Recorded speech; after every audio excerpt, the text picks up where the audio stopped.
Story 1. Unsettling Airbnb experience. My boyfriend and I were visiting my parents in Michigan for a few days. We didn't want to stay with them for, let's just say, obvious reasons. We ended up finding an Airbnb about 15 minutes away from their house, a cute little one-bedroom condo. The inside was completely redone and very modern, so it wasn't the cheapest. The host seemed nice and had good ratings, but we did see a few comments that raised some red flags. Most of the negative comments mentioned strange experiences with a neighbor. Now, I've had some crazy neighbors, so I'm not one to judge. I simply brought it up with the host before booking, and she stated her neighbor is nosy. Sometimes when people try to get into Airbnb, the neighbor gets defensive. The host said she would let the neighbor know we were staying and what we looked like, so everything should be fine. On the day we arrived, everything went smoothly. We met the host, who lived nearby. She gave us the key to the entry door and the code to the actual apartment. We unpacked all of our stuff and then headed over to my parents' hometown for dinner. I had a few drinks throughout the night to deal with my mother, and before we knew it, it was 10 p.m., time to head back to the Airbnb. We pulled up to our rental. Each complex has 4 apartments, 2 on the bottom and 2 on the top. The one we were staying in was on the top left. However, when we pulled up, we could see a small figure standing between some curtains in the window of the apartment on the top right. Instantly, I felt weird. Who just stares out their window like that? My boyfriend parked, and as I got out, I looked up again, and she was still there, still staring at us. As we both walked towards the entry door, I could make out her features. You know how some people just have that crazy look to them? This was her. Mangled brown hair and wide open eyes. She had to be at least 60 or 70, and the frown she had. I had never seen someone so angry. My boyfriend put the key in the door, and we entered. To my surprise, we saw her standing at the top of the stairs. She said nothing, just stood there watching us. She was very small and round, but the way she was standing, you could see her arms and legs were very thin. My boyfriend and I looked at each other for a second, and then we began to make our way up.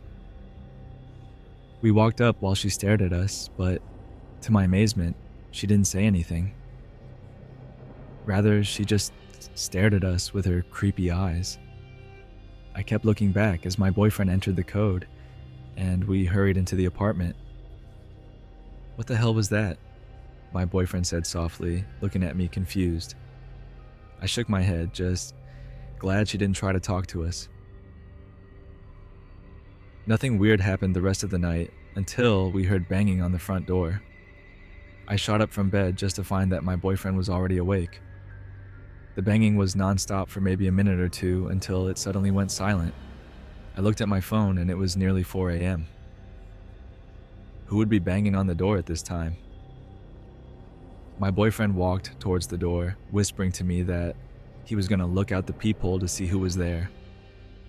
I trailed behind him slowly as he inspected. He looked back at me, clearly confused. He then opened the door a little to look around, and I heard him gasp. "What?" I whispered, and slowly stepped towards him. Laying on the welcome mat outside the door were 3 dead rats. They looked completely gutted, with only one of them still having its head attached. He closed the door, and we both agreed to contact the host later that day. I tried my best to sleep, but the images of those rats kept replaying in my mind. After a while, I looked at my phone, and it was 6:30 a.m. Accepting the fact that I wouldn't be able to get any sleep, I got up to make coffee. As I did, I heard the neighbor's door slam shut. I looked out the kitchen window, which overlooks the parking lot, hoping to get a glimpse of the crazy lady. There she was, standing and staring at our parked car, not even looking at what was inside. She was just staring at it. She looked so focused on our car for the longest time. Then she slowly turned her head to look directly at me.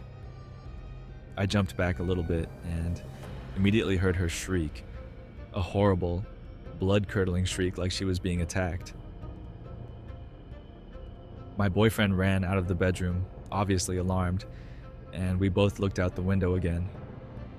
The neighbor was standing there, holding her head, screaming at the driver's side window. She grabbed the top of the car and started banging her head, screaming things like, "They never leave. When will they leave? Why do they keep coming?"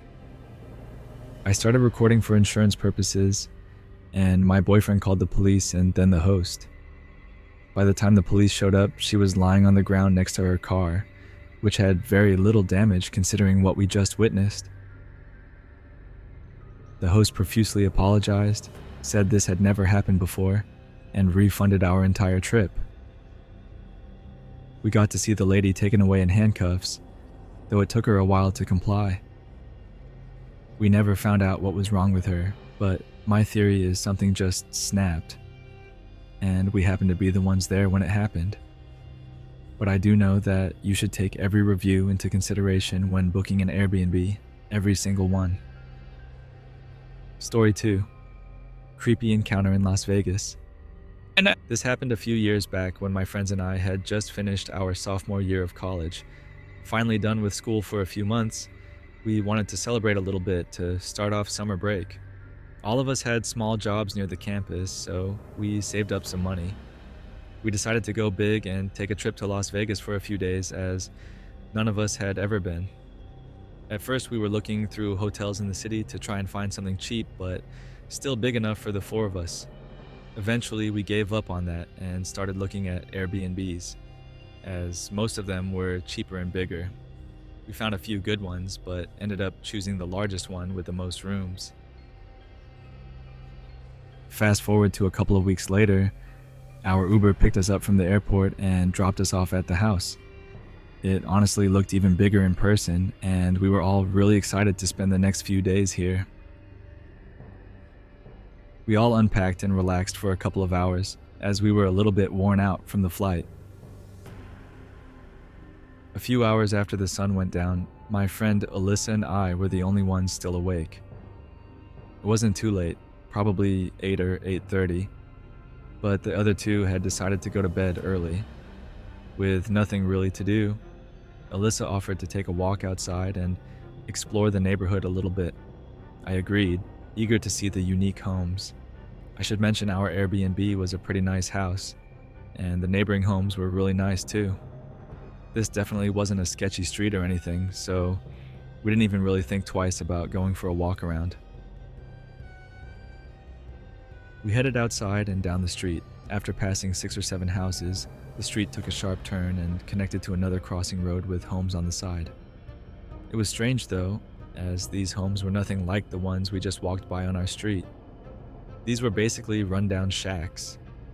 And I don't mean to be rude or anything, it was just really strange to see such a sudden change in homes after only turning the corner. We continued on a little bit, noticing the broken windows, missing mailboxes, and even worn out vacant signs on a lot of the doors. One of the houses even had a sofa chair right in the middle of their front yard with rips and stains on it. We agreed to take the next turn towards our Airbnb and head back. But a couple of minutes later, we saw a small SUV coming towards us from down the road with its headlights off. As it got closer, it began to slow down and eventually stopped right next to us. An older woman, probably 50 to 60 years old, rolled down the window and, with a big smile, said, "You two are such a cute couple." She was making really weird jerky motions with her head and her arms and was just acting really strange. I replied, "Thank you," to just end the conversation quickly and get her to leave.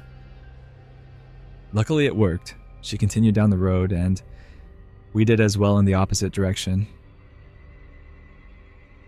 After a few minutes, we found the next turn and got back to the street with our Airbnb. We were both really shook and creeped out by the whole situation and just wanted to get inside and forget about it. But just as we got to the driveway, we saw the old lady's SUV turn down our road and start heading towards us again. We were halfway up the driveway when she stopped right in front of the house, but this time it was a little different.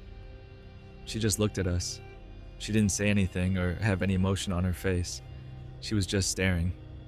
Alyssa hurried inside and I quickly followed. I heard the car continue back down the road as I was closing the door behind us.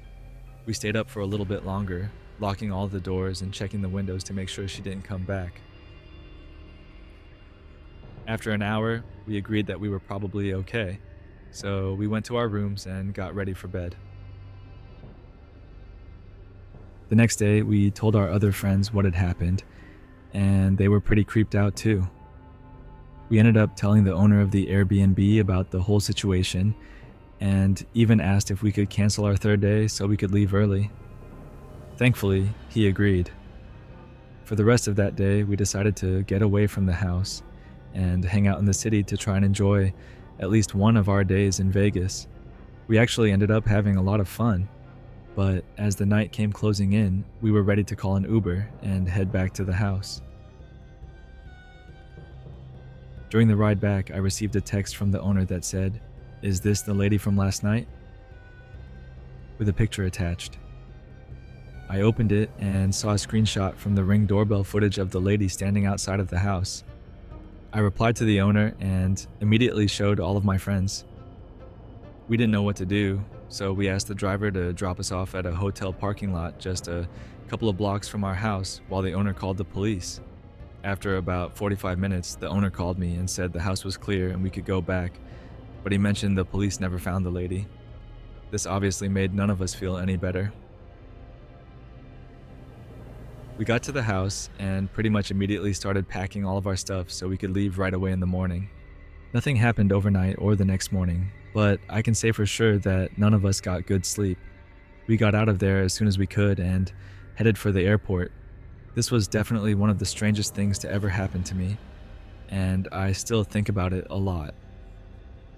The only advice I can give is to always check the area around your Airbnb before you book it. I have no idea what she wanted or why she was stalking us, but it really freaks me out to think about what would have happened if the owner didn't have a doorbell camera or if we had stayed that third day.